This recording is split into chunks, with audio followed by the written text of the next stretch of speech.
নমস্কার, কেমন আছেন সবাই? আশা করি ভালো আছেন। আমি পায়েল। আমার নতুন একটি ভিডিওতে আপনাদের জানাই অনেক অনেক স্বাগত। আজ মঙ্গলবার, এখন বাজে সকাল ৮টা।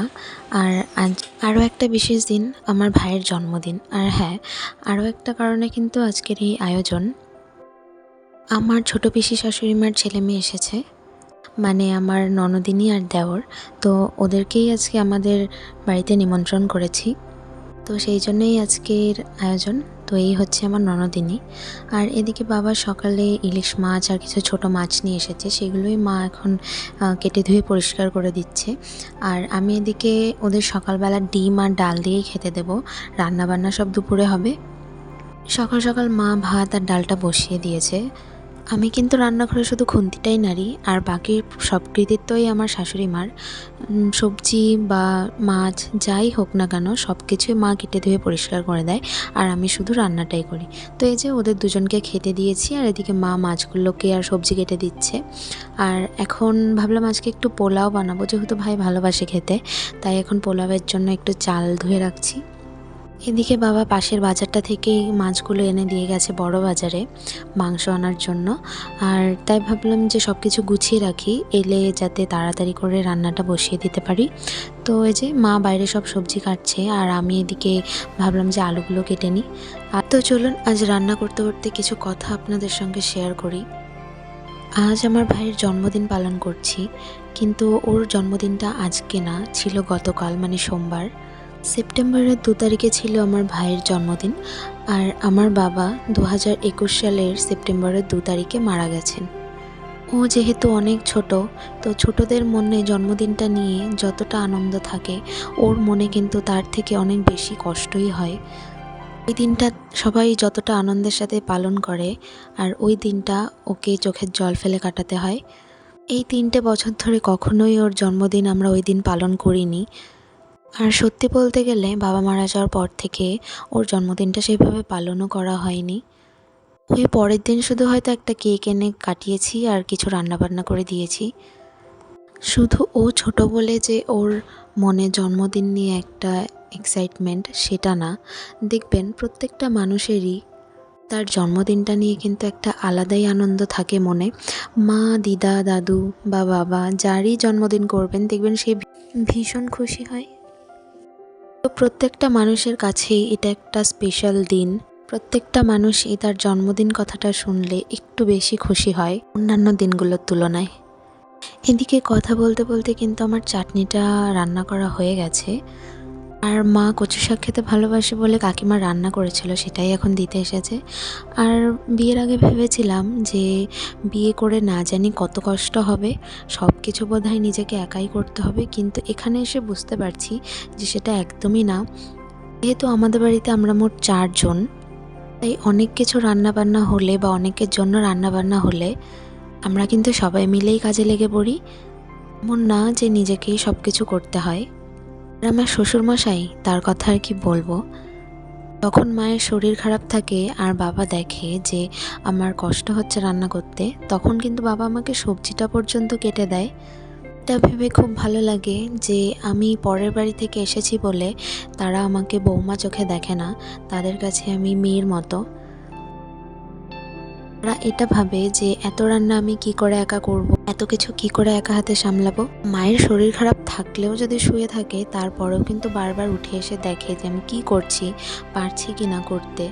তো সারাদিনের কাজটা অতটা গায়ে লাগে না যখন দেখি যে যত্ন করার জন্য কিছু মানুষ আমার চারিপাশে আছে। শেষে যখন সবাই কাজের মূল্যটা দেয়, তখন কিন্তু আর কষ্টটা কোনো কষ্টই মনে হয় না। আর এদিকে এখন চিকেনটাকে ম্যারিনেট করে নেব। তো তার জন্য নিয়ে নিলাম 200 গ্রাম মতো টক দই, আর টক দইটাকে একটু ভালো করে ফেটিয়ে নিচ্ছি। আর এর মধ্যে সামান্য একটু হলুদ, লঙ্কা গুঁড়ো আর লবণ দিয়ে ভালো করে মিশিয়ে নেব সব কিছু। চিকেনটা কিন্তু অনেকেই অনেকভাবে রান্না করে, তো যার যার রান্না করার প্রসেস আলাদা। আমি নিজেও 2-3 রকমভাবে চিকেন রান্না করি, তো আজকে এইভাবে করছি। এখন এই যে চিকেনটাকে ম্যারিনেট করে নেব যা যা মিশিয়েছিলাম সেইগুলো দিয়ে, আর কিছুক্ষণ মাখিয়ে রেখে দেব। ম্যারিনেট করে বেশিক্ষণ রাখতে পারিনি, যেহেতু বাবা অনেক লেট করে বাজার থেকে এসেছে। প্রায় ওই আধ ঘন্টা মতো রেখেছিলাম। চিকেনটা যতক্ষণ রাখা যায় ততই কিন্তু ভালো হয়। আর এদিকে একটা বাটিতে একটু ঘি গরম করে নিচ্ছি, যেহেতু একটু পোলাও করব। তো পোলাওয়ের চালটাকে মেখে নেওয়ার জন্য কিছুটা ঘি দিয়ে দিলাম, আর 2 ইঞ্চ মতো আদা পেস্ট করে রেখেছিলাম সেটাকেই দিয়ে দিলাম। যেহেতু অনেক কিছুই রান্না হচ্ছে তো সব কিছু কিন্তু তালগোল পাকিয়ে যাচ্ছে। চালটা আমি ভিজিয়ে তুলে রাখতেই ভুলে গিয়েছিলাম, সেই জন্য একটু জল জল হয়ে রয়েছে, মানে ভালো করে শুকায়নি। আর এখানে কড়াইতে একটু দিয়ে দিলাম ঘি, তার উপর পরিমাণ মতো হলুদ দিয়ে দিলাম, আর এর মধ্যে দেব কিছু গোটা এলাচ, লবঙ্গ, দারচিনি আর 2-3টে তেজপাতা। তো এগুলো একটু ভালো করে গন্ধ ছাড়তে শুরু করলে চালগুলোকে দিয়ে দিচ্ছি, আর চালগুলোকে কিন্তু একটু 6-7 মিনিট ধরে একটু ধৈর্য ধরে ভালো করে ভেজে নিতে হবে। তো যাই হোক, যেটা বলছিলাম যে ভগবান যেন এই কষ্টটা অন্তত কোনো সন্তানকেই না দেয়। সারাটা জীবন ধরেই কিন্তু ও নিজের জন্মদিনটার কখনোই আনন্দের সাথে পালন করতে পারবে না, এটা ভাবলেও যেন বুকের ভেতরটা কেঁপে ওঠে। একটা সময় যখন আরেকটু বড় হবে তারপর থেকে এই ভাবনাটাই ওকে কুরে কুরে খাবে যে যেই জন্মদিনে বাবা এত খুশি হয়ে এত আয়োজন করতো, এত আনন্দ করত, সেই জন্মদিনের দিনই বাবা মারা গেছে। বাবার জন্য তো কষ্ট হয়ই, সেই প্রথম দিন থেকে আজও পর্যন্ত কষ্টটা ঠিক একইভাবে হয়, কিন্তু তার থেকে অনেক বেশি কষ্ট হয় ভাইয়ের কথা ভাবলে। একটা মেয়ের সাথে তার মায়ের বন্ডিং যতটা থাকে, একটা ছেলের সাথে কিন্তু তার বাবার বন্ডিংটাও সেরকম অনেক গাঢ় থাকে। তো আমার ভাইও ছিল সেরকমই কিছুটা, বাবা অন্তপ্রাণ, আর বাবাও ভীষণ ভালোবাসতো আমার ভাইকে। আজ যখন এত ঘটা করে এত কিছু আয়োজন করে ভাইকে খেতে দিয়েছিলাম, ওর জন্মদিনটা এভাবে পালন করলাম, ওর মনে কিন্তু সেই আনন্দটা আর ছিল না। বাবা থাকাকালীন যে ভাই নিজে এসে বায়না করতো জন্মদিন করতে হবে বলে, আজ তার মুখে জন্মদিন উপলক্ষে কোনো হাসিই নেই। আর সব থেকে অবাগত হলো আমার মা, যে যে এই দিনটাতে স্বামী শোক পালন করবে নাকি ছেলের জন্মদিন পালন করবে সেটাই বুঝতে পারে না। এতদিন এই কথাগুলো কারোর সাথে সেভাবে শেয়ার করা হয়নি, আজ আপনাদের সবার সাথে কথাগুলো শেয়ার করে মনটা অনেক হালকা লাগলো। তো এদিকে কথা বলতে বলতে মায়ের সর্ষে ইলিশটা হয়ে গেছে, আর যে ছোটো মাছগুলো এনেছিল সেগুলো দিয়ে একটা আলু বেগুন দিয়ে চচ্চড়ি মতো করেছে। তো যাই হোক, ওদিকে পোলাওয়ের চালটা কিন্তু আমি মাঝে আরেকবার উল্টে দিয়েছিলাম, তো ভালো করে ভাজা হয়ে যাওয়ার পরে তাতে পরিমাণ মতো জল আর চিনি দিয়ে দিয়েছিলাম। তো প্রথমেই জল দেওয়ার সময় চিনিটা দিতে হতো, যেহেতু বললাম এত রান্নাবান্না করছি বলে একটু তালগোল পাকিয়ে যাচ্ছে, সেই জন্য কিন্তু চিনিটা দিতে ভুলে গিয়েছিলাম, তাই পরে দিয়েছি। আর এই যে জলটা প্রায় শুকিয়েই এসেছে, এই পর্যায়ে কিন্তু এখন ড্রাই ফ্রুটসগুলো সব দিয়ে দেবো, দিয়ে গ্যাসের ফ্লেমটাকে একদম লো করে দেবো। জলটা একটু টেনে গেলেই সামান্য একটু ঘি দিয়ে নামিয়ে নেব। আর ওদিকে চিকেনের জন্য কড়াইতে দিয়ে দিয়েছিলাম সর্ষের তেল, তেজপাতা, শুকনো লঙ্কা, দারচিনি, এলাচ, লবঙ্গ সব কিছু দিয়ে একটা সুন্দর স্মেল আসলে তাতে দিয়ে দিয়েছিলাম পেঁয়াজ, আর পেঁয়াজটাকে সুন্দর করে ভেজে নিয়ে তারপরে কিন্তু লবণ অ্যাড করেছিলাম। কখনোই পেঁয়াজে কিন্তু প্রথমেই লবণটা ব্যবহার করবেন না, তাহলে পেঁয়াজ থেকে জল ছাড়তে শুরু করে আর পেঁয়াজটা ভালো করে ভাজা হয় না। আর তারপর আদা, রসুন আর কাঁচা লঙ্কার একটা পেস্ট করে রেখেছিলাম, তো সেটা দিয়ে ভালো করে কষিয়ে নিয়েছি। তারপর চিকেনটা দিয়ে দিয়েছি। যেহেতু চিকেনটা পোলাওয়ের সাথে খাওয়া হবে, তাই কিন্তু আমি আলাদাভাবে কোনো জল এতে ব্যবহার করিনি। আর চিকেনে দই দেওয়া আছে বলে কিন্তু চিকেন থেকে বেশ অনেকটা পরিমাণে জল ছেড়েছে, আর চিকেনটা একদম সফট হয়েছিল। চিকেনটাকে কিন্তু আমি একদম ঢেকে ঢেকে লো হিটে প্রায় 15 মিনিট ধরে সেদ্ধ করে নিয়েছি, আর একটু গরম মশলা দিয়ে এবার নামিয়ে নিয়েছি। এদিকে মা আর ভাই চলে এসেছে, তো এখন ভাইকে পরিবেশন করেছি। তো মেনুতে ছিল ডাল, মুসুর ডাল, আর মা একটা ওই ছোটো মাছ দিয়ে চচ্চড়ি মতো করেছিল, আর দিয়েছি ইলিশ মাছ, চিকেন, পোলাও, আর এদিকে ওই চাটনির রঙটা কি সুন্দর হয়েছে তাই না। আর পায়েস করেছিলাম একটু, আর ফ্রিজে ছিল একটু দই আর শনপাপড়ি, সেটাই দিয়েছি, আর কিছু স্যালাড কেটে দিয়েছি। তো এই ছিল আজকের আয়োজন, সাথে মাকেও খেতে দিয়ে দিয়েছি। আর এদিকে কিছু বাসন ছিল, তো সেগুলোও মেজে নিলাম। যেহেতু অনেক রান্নাবান্না হয়েছে, বাসন কিন্তু অনেক বেরিয়েছিল। আমি রান্না করতে করতে মা অনেক বাসনই ধুয়ে ফেলেছে, আর বাকি যা ছিল সেগুলো আমি এখন মেজে পরিষ্কার করে রাখছি। আজ বিকেল থেকে কিন্তু একভাবে টানা কারেন্ট ছিল না।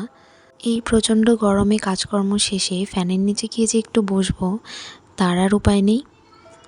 প্রায় সন্ধে হয়ে এসেছিল। তো সন্ধে দেওয়ার পর যখন দেখলাম যে এখনও কারেন্ট আসছে না, ভীষণ অস্থির লাগছিল বাড়িতে। তাই আমার হাজব্যান্ডকে বললাম যে একটু বাইরে থেকে ঘুরিয়ে আনতে। আর কারেন্ট কিন্তু শুধু আমাদের পাড়াতেই ছিল না, বাকি সব জায়গাতেই ছিল। তো সেই জন্য ও একটু বাজারের দিকে নিয়ে গেছিলো আর একটা মন্দিরে নিয়ে গেছিলো। ওই মন্দিরেও প্রত্যেক মঙ্গলবারই যায়। আর আজকে আমাকেও নিয়ে গিয়েছিল। তারপর বাজারে টুকটাক কিছু কেনাকাটি করার পরে চলে গিয়েছিলাম ওই মন্দিরে। সেখানে কিছুক্ষণ দাঁড়িয়ে প্রসাদ নিলাম আর তারপরে চলে এলাম বাড়িতে। তো আর এই যে বাড়ি এসে সবাইকে একটু একটু প্রসাদ দিলাম। আর মাঝে হতে দেখলাম যে মন খারাপ করছিল, তাই কিন্তু মাকে উল্টোপাল্টা বলে হাসানোর চেষ্টা করছিলাম। সারাদিনে কাজের চাপে কিন্তু ভুলেই গিয়েছিলাম যে সন্ধ্যাবেলা ভাইকে আশীর্বাদ করতে হবে, তো দুব্ব তুলতেও মনে নেই। আর এই যে দুই বেয়ানকে ডেকেই যাচ্ছি যে ঘরে সব কিছু গোছাতে হবে, আর এনাদের গল্পই কিন্তু শেষ হচ্ছে না। জানি রাত করে গাছের পাতা ছিঁড়তে হয় না, তাও অল্প কয়েকটা দুব্ব ছিঁড়ে এনেছিলাম। যতই হোক বাঙালি তো, দুব্ব ছাড়া আশীর্বাদ কী করে সম্পূর্ণ হয় বলুন। তো এই যে কিছু দুব্ব ছিঁড়ে নিয়ে চলে এসেছি। আর আমার ভাই খাওয়া দাওয়ার পর বাড়ি চলে গিয়েছিল, আবার এসেছে। যেহেতু আমার হাজব্যান্ড একটা কাজে গিয়েছিল, সেখান থেকে আসার সময়ই কিন্তু কেকটা নিয়ে এসেছে, সেই জন্য একটু রাত হয়ে গেছে। প্রায় এখন ধরুন রাত বাজে 8টা। আর মেনলি যাদের জন্য আয়োজনটা করেছিলাম আমার দেওর আর ননদ, তো ওরাই কিন্তু শেষ পর্যন্ত খেয়ে যেতে পারেনি। ওদের মা মানে আমার পিসি শাশুড়ি মার একটু শরীরটা খারাপ হয়েছিল, তো সেই জন্য ওরা বাড়ি চলে গিয়েছিল। এত কিছু রান্নাবান্না করার পরে ওদেরকেই খাওয়াতে পারলাম না, এটা ভেবেই কিন্তু মনটা একটু খারাপ লাগছিল। এরপর কিন্তু আর সেইভাবে কোনো ভিডিও করতে পারিনি, যেহেতু সারাদিন অনেক খাটাখাটনি হয়েছে। আর তারপর ভীষণ টায়ার্ড লাগছিল, তাই শুয়ে পড়েছিলাম। তো একে একে সবাই আশীর্বাদ করলো। আর এই পর্যন্তই ছিল আজকের ভিডিওটা। আমার ভিডিওগুলো যদি ভালো লেগে থাকে অবশ্যই আমার চ্যানেলটাকে সাবস্ক্রাইব করে ভিডিওটাকে লাইক, কমেন্ট আর শেয়ার করে দেবেন। সবাই অনেক ভালো থাকবেন, সুস্থ থাকবেন। দেখা হচ্ছে নেক্সট ভিডিওতে।